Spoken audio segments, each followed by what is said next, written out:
So we still have a few minutes left. If you want to engage in a little bit of question and answer with the Khenpo. One thought that I just wanted to offer back to the Khenpo is myself personally, as a second year student now in this really newly birthed Buddhist ministry program through the Harvard Buddhist Ministry Initiative, right now led by Janet Gyatso. We definitely have the seeds of Buddhist ministry growing, and this emphasis on practice and developing compassion and study as a way to supplement or complement that emphasis is not falling on deaf ears here. So at this point, if there are any questions from the audience, the Khenpo asked earlier if people could, if you're in the program, maybe you could just say your name and what year you're in, or if you're just coming from outside the school, you could just say, you're from outside where you're from. But maybe just give a word of introduction in your name and then ask your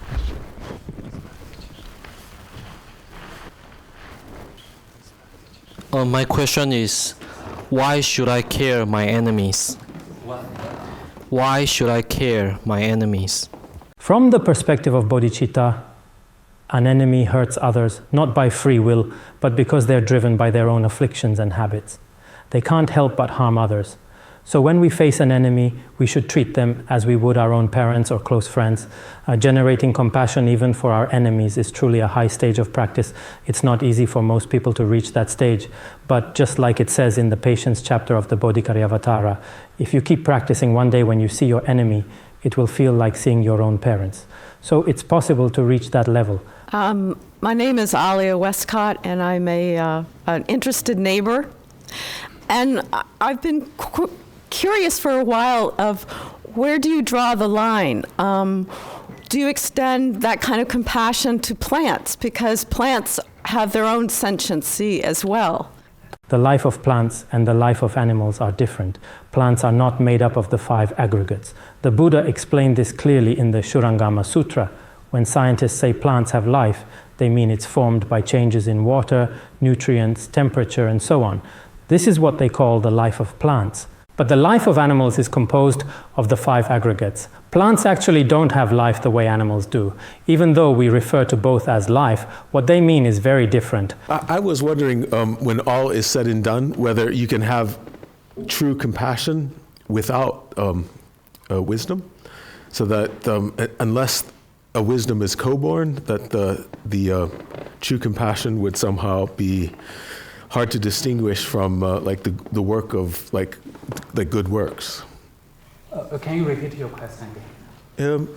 Just trying to sort out the relation between wisdom and compassion, and whether when you go through all that can be gone through in developing your compassion, whether in the end you need also the wisdom realizing emptiness, because if you don't have that in the end, then how do you just prevent yourself from doing good works, without any deep wisdom? Compassion and wisdom.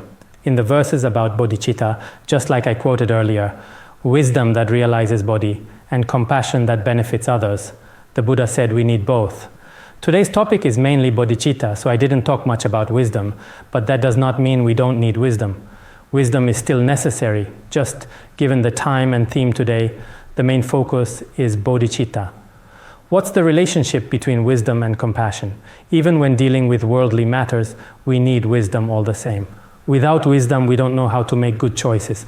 But if we have only wisdom and lack compassion or concern for others, that's not enough. For example, during the First and Second World Wars, those who invented bombs, they certainly had intelligence. They invented many poisons and bombs. But they lacked compassion. As a result, many people lost their precious lives. So just compassion is not enough, and just wisdom is not enough either. I have one question. So you spoke at the beginning of your talk, especially about the difference between being in academia and studying the teachings very intellectually and as an academic. So studying the teachings, like in a place like here, like Harvard, as an academic, there's that. And you spoke about the importance of practice and grounding it in the heart and life.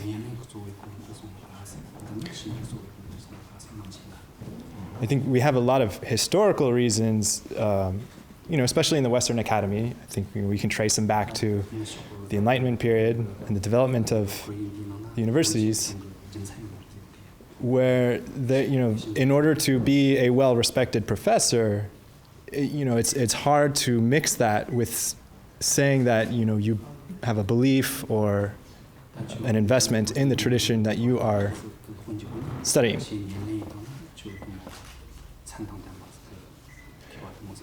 What would be your advice to people who their lives are invested in the institution, in academia, but feel uncomfortable being able to really say that they're practitioners,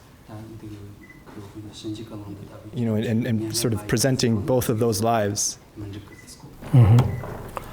As a researcher, it's not enough to just keep researching. It's important to combine study and actual practice. In Tibetan Buddhism, it's not only about practice. Some people spend 20 or 30 years in debate, study, and analysis. I've been to many schools, but the style of learning we have in Tibetan areas is still quite rare elsewhere. I don't mean that students should only practice and not study in school. We need both practice and study. Both are necessary. If we only study and don't practice, even if we are recognized as great scholars, if we don't practice ourselves, it's just empty talk. It won't make any great difference to society. It's like today's rich people, even if they have a lot of wealth, if they just enjoy it alone and don't benefit society, those with status are like this too. And those with talent don't help others. So with Bodhicitta, if our practice is just words and ideas, and we don't actually practice, it can't really benefit the world. In fact, we might not even manage our own affairs. Excuse me. What I wanted to ask is, everyone has different ideas. When we try to communicate, one side has one idea, the other side has another, and we can't reach agreement. So how can we be compassionate and inclusive? What is your question? Do you mean how to unify everyone's thinking? Everyone has their own ideas. It's hard to get everyone together. Everyone has their own values. So at times like that, how can we be inclusive? Thank you. In Tibetan culture, we have a saying, 30 people have 30 kinds of ideas and 30 cows have 60 horns. Each horn is shaped differently. Just like that, everyone's mind is different. But when it comes to values, like for Americans, everyone's mind is different. But the value of the dollar is the same for everyone. So in the world, although people think differently, when it comes to thoughts and values, in many respects, we have much in common. Many aspects are the same. Everyone likes and dislikes different things. But the wish to help others in daily life, just like the Bodhicitta I mentioned today, whether poor or rich, whether powerful or ordinary, this altruistic mind, not only people, even animals can have it. For everyone, altruism is extremely precious. Just like in America, the dollar doesn't suddenly become worthless. Even though each person may have a different standard for helping others, altruistic actions always have value. I'm from Lhasa and I study economics at Brandeis University. My question is, after coming to study in the United States, I realized how underdeveloped my hometown's economy is and how low the standard of living is. I have a very real feeling about this. I sometimes joke with my family, if we want to change things in Tibet, someone must become a leader. My desire to help my people, my ambition to become a leader, does it come from compassion or from selfish desire? This is what I'd like to ask. Generally speaking, the mind is constantly changing.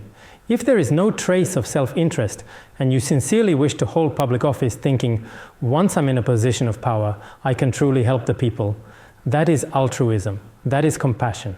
However, if your initial intention was to benefit others, but once you attain power and wealth, you end up serving only yourself, then that becomes selfish desire. Even if it's ostensibly for the Tibetan people or for others, it can still be a form of attachment. Desire can be understood in both a narrow and a broad sense. If it is truly for the whole Tibetan people, seeking office in order to benefit them, then the motivation is not self-serving. It should be regarded as compassion.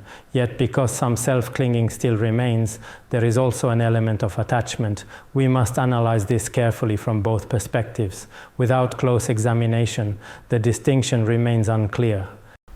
Okay, well, thank you everybody for coming out tonight. I think maybe we can stop there on that note, and perhaps we could just have sort of a wish in our hearts that any benefit that could have come from this gathering tonight could be a benefit to the whole world.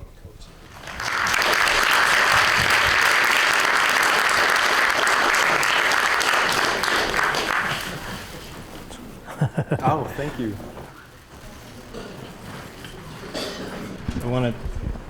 So thanks again to Khenpo Sodargye, and thanks again to Dorje for translating for us.